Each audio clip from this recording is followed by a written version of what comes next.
আসসালামু আলাইকুম সবাইকে। নতুন আরেকটা ভিডিও নিয়ে চলে আসলাম। আমরা এখন আমার বাবার বাড়িতে আছি। কালকে একটা ছোটোখাটো অনুষ্ঠান আছে, আমার বোনকে নিতে আসবে, তাই আমরা এই উপলক্ষে বাড়িতে এসেছি। এদিকে প্যান্ডেলের লোকেরাও এসে পড়েছে প্যান্ডেল করার জন্য। আমাদের বাড়িতে ছোট একটা অনুষ্ঠান হলেও প্যান্ডেল করতে হয়। আমার বাবারা 4 ভাই 1 বোন, তো 4 ভাইয়ের ছেলে মেয়ে, আমার ফুপ্পি, তারপর ফুফাতো ভাই বোন, আমরা ভাই বোনেরা মিলে অনেক মানুষ হয়ে যাই। তারপর আশেপাশের মানুষ তো থাকেই। তারপর আমার বোনের শ্বশুরবাড়ি থেকে অনেক লোক আসবে, তো সেই মিলিয়ে একটা ছোটোখাটো একটা প্যান্ডেল করা হচ্ছে। আমাদের বাড়ির পরিবেশটা কিন্তু অনেক সুন্দর। বাড়ির পাশে রাস্তা, রাস্তার পাশে নদী, নদী দিয়ে পিকনিকের একটা ট্রলার যাচ্ছে, তা আমরা সবাই এসে একটু দাঁড়ালাম পিকনিকের ট্রলারটা দেখার জন্য। আমার কাছে আমার বাড়ির পরিবেশটা কিন্তু অনেক ভালো লাগে। বিকেলে এই রাস্তা দিয়ে হাঁটতে আরও বেশি ভালো লাগে। কিছুদিন পরপরই এই রাস্তাটা ঠিক করা হয়, কিন্তু রাস্তাটা কিছুদিন পরপরই ভেঙে যায়। প্রতি বছরই এই রাস্তাটা ঠিক করে। গাছে 2টা আম দেখতে পেয়েছিলাম, তো ভাবলাম যে পেরে নিই, কিন্তু পারতে পারিনি। আলহামদুলিল্লাহ আমাদের গাছগুলোতে অনেক আম এসেছিল। এখন আম শেষ হয়ে গিয়েছে।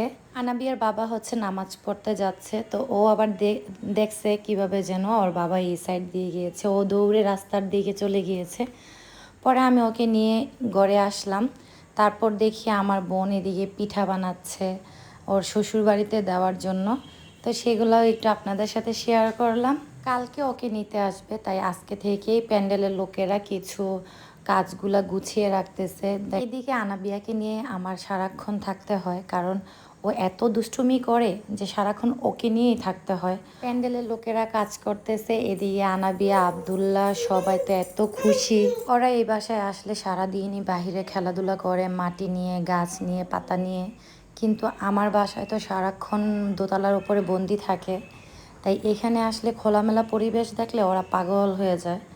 তো এদিকে প্যান্ডেল টাঙ্গানো শেষ, ওনারা হচ্ছে চলে গিয়েছে। কালকে সকালে এসে বাকি কাজগুলো করবে।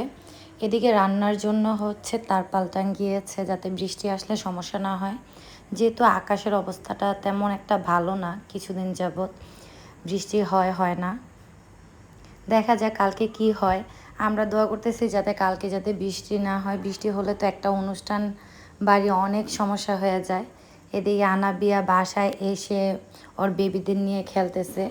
এগুলো হচ্ছে ওর বেবি, তাই আমিও বেবি বললাম। সারাক্ষণ ওদের নিয়েই আনাবিয়া কোলে নিয়ে নাচানাচি করে। এখন গান শুনে হচ্ছে ওদেরকে নিয়ে নাচতেছে। আজকে এখানেই বিদায় নিব। সবাই সুস্থ থাকবেন, ভালো থাকবেন। আল্লাহ হাফেজ। আসসালামু আলাইকুম।